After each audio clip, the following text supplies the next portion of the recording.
accomplishing nothing. "And this all come from one little match, Mac," cried Haw Haw ecstatically at the ear of Mac Strann.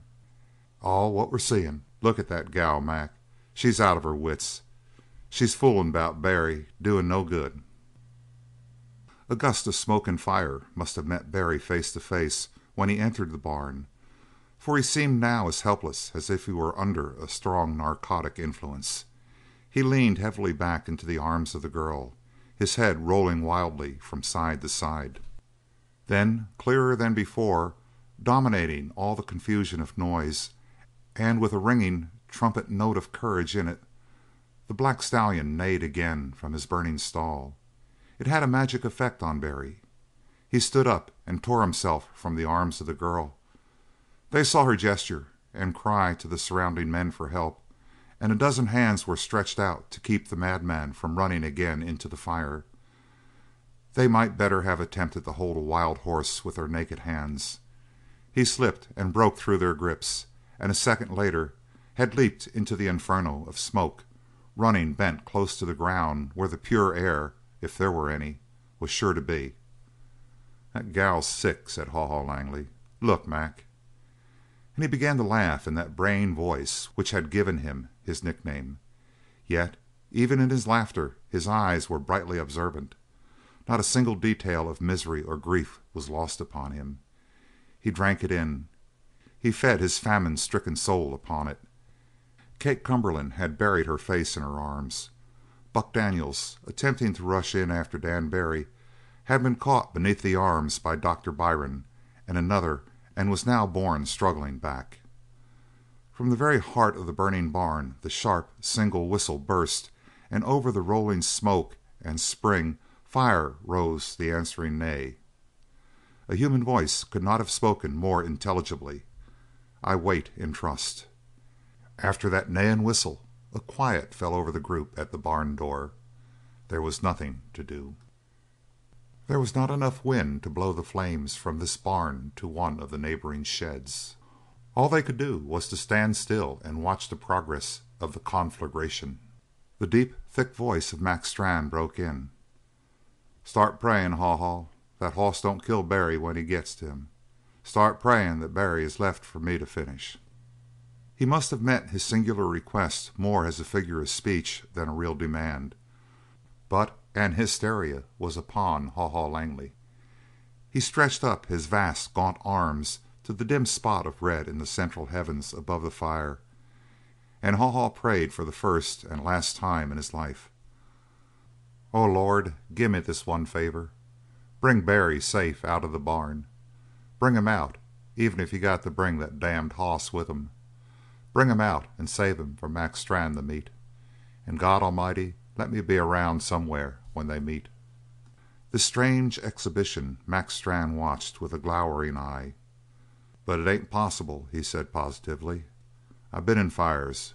Barry can't live through the fire, and if he does, the hoss will finish him. It ain't possible for him to come out."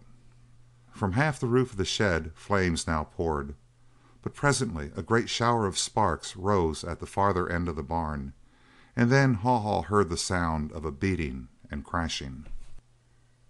"Hi!" he screamed. "Barry reached the black hoss, and the black hoss is beating him into the floor." "You fool!" answered Mac Strann calmly. "Barry has got a beam or something, and he's smashing down the burning partition of the box stall. That's what he's doing. Listen!" High over the fire once again rose the neighing of the black horse, a sound of unspeakable triumph. "You're right," groaned Haw Haw, downcast. "He reached the hoss." He had hardly finished speaking when Mac Strann said: "Anyway, he'll never get out. This end wall of the barn is falling in." Indeed, the outer wall of the barn nearest the door was wavering in a great section and slowly tottering in. Another moment or two it would crash to the floor and block the way of Dan Barry coming out with a flaming ruin.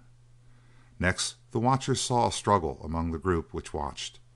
3 men were struggling with Buck Daniels, but presently he wrenched his arms free, struck down 2 men before him with swinging blows of his fists, and leaped into the smoke.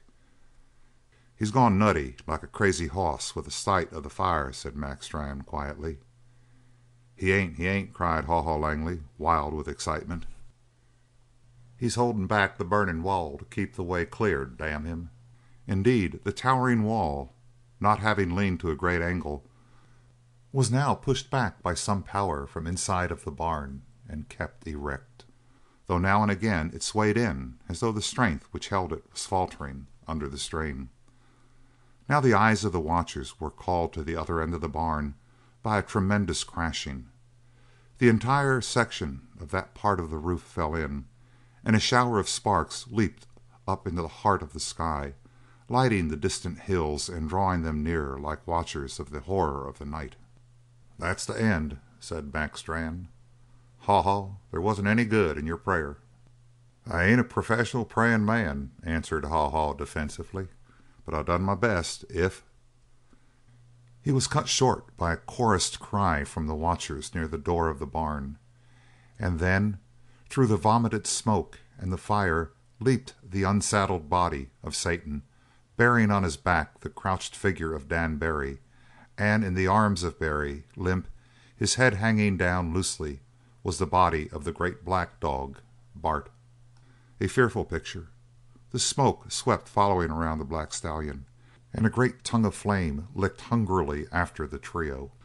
But the stallion stood with head erect and ears flattened, pawing the ground.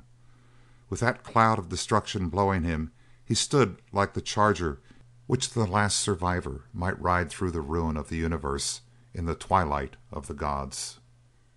At the same instant another smoke-clad figure lunged from the door of the barn, his hands outstretched as though he felt and fumbled his way through utter darkness.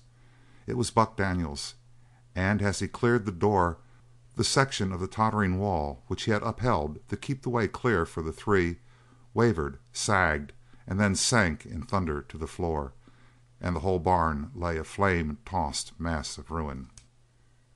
The watchers had scattered before the plunge of Satan, but he came to a sliding halt, as if his rider had borne heavily back upon the reins. Barry slipped from the stallion's back with the wounded dog and kneeled above the limp figure. "It ain't the end," growled Mac Strann. "That hoss will go running back into the fire. It ain't hoss nature to keep from going mad at the sight of a fire." In answer to him the black stallion whirled, raised his head high, and with flaunting mane and tail neighed a ringing defiance at the rising flames. Then he turned back and nuzzled the shoulder of his master, who was working with swift hands over the body of Black Bart. "Anyway," snarled Haw Haw Langley, "the damned wolf is dead." "I dunno," said Mac Strann. "Maybe, maybe not. They's quite a pile that we dunno." "If you want to get rid of the hoss," urged Haw Haw, withering in the glee of a new inspiration, "now's the time for it. Mac, get out your gun and pot the black. Before the crowd can get after us we'll be miles away. There ain't a saddled horse in sight. Well, if you don't want to do it, I will." And he whipped out his gun.